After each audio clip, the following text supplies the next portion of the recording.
This is a Librivox.org recording by Tim Shearman Chase.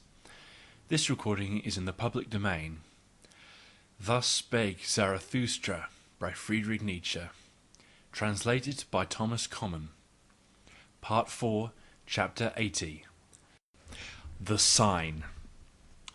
In the morning, however, after this night, Zarathustra jumped up from his couch, and having girded his loins, he came out of his cave, glowing and strong, like a morning sun coming out of gloomy mountains. "Thou great star," spake he, as he had spoken once before, "thou deep eye of happiness, what would be all thy happiness if thou hadst not those for whom thou shinest? And if they remained in their chambers whilst thou art already awake, and comest and bestowest and distributest, how would thy proud modesty upbraid for it? Well, they still sleep, these higher men, whilst I am awake. They are not my proper companions. Not for them do I await here in my mountains. At my work I want to be, at my day. But they understand not what are the signs of my morning. My step is not for them the awakening call.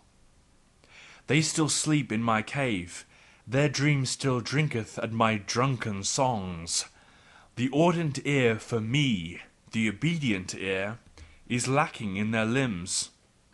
This had Zarathustra spoken to his heart when the sun rose. Then he looked inquiringly aloft, for he had heard above him the sharp call of his eagle. "Well," he called upwards, "thus it is pleasing and proper to me. Mine animals are awake, for I am awake. My eagle is awake, and like me honoureth the sun. With eagle talons does it grasp at the new light. Ye are my proper animals. I love you. But still do I lack my proper men." Thus spake Zarathustra. Then, however, it happened that all on a sudden he became aware that he was flocked around and fluttered around as if by innumerable birds. The whizzing of so many wings, however, and the crowding around his head was so great that he shut his eyes.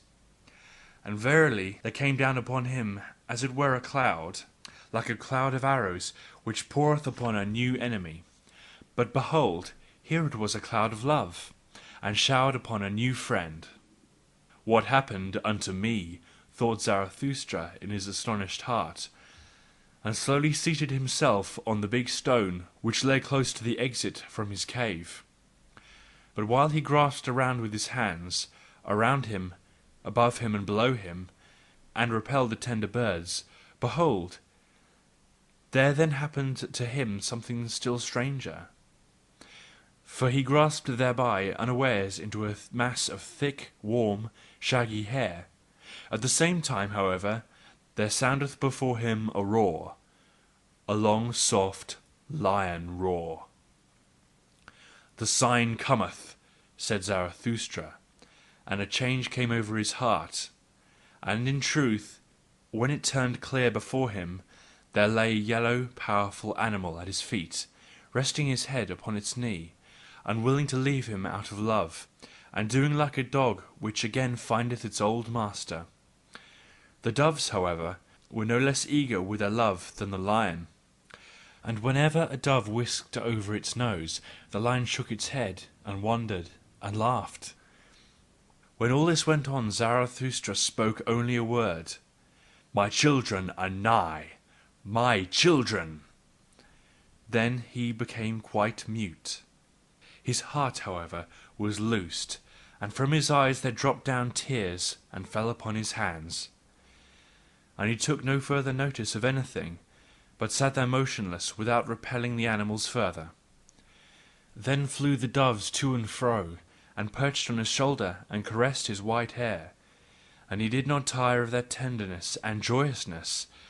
The strong lion, however, licked always the tears that fell on Zarathustra's hands, and roared and growled shyly.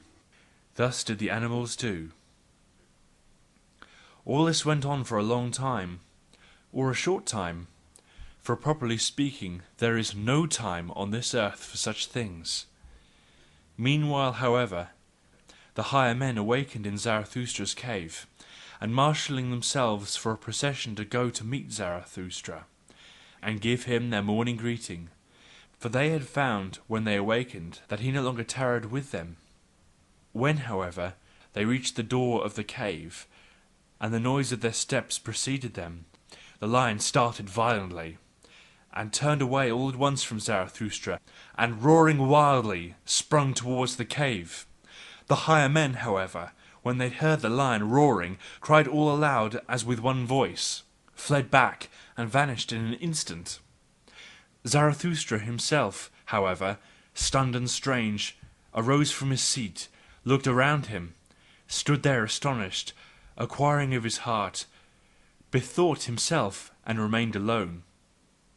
"What did I hear?" he said at last slowly. "What happened unto me just now?" But soon there came to him his recollection, and he took in at a glance all that had taken place between yesterday and today. "Here is indeed the stone," he said, and stroked his beard. "On it sat I yestermorn, and here came the soothsayer unto me, and here heard I first the cry which I heard just now, the great cry of distress. O ye higher men, your distress was it that the old soothsayer foretold to me yestermorn. Unto your distress did he want to seduce and tempt me. O Zarathustra, he said to me, I come to seduce thee to thy last sin. To my last sin? Cried Zarathustra, and laughed angrily at his own words. What hath been reserved for me as my last sin? And once more Zarathustra became absorbed in himself, and sat down again on the big stone and meditated. Suddenly he sprang up. Fellow suffering with the higher men, he cried out, and his countenance changed into brass.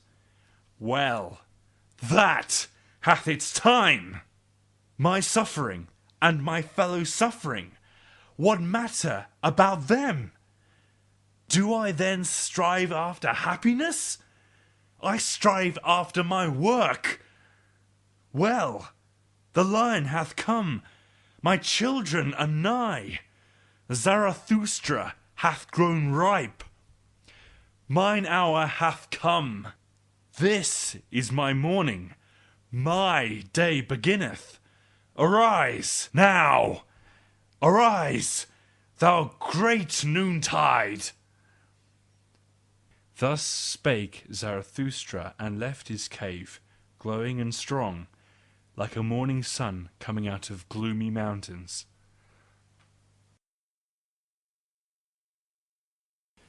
End of Thus Spake Zarathustra by Friedrich Nietzsche, translated by Thomas Common.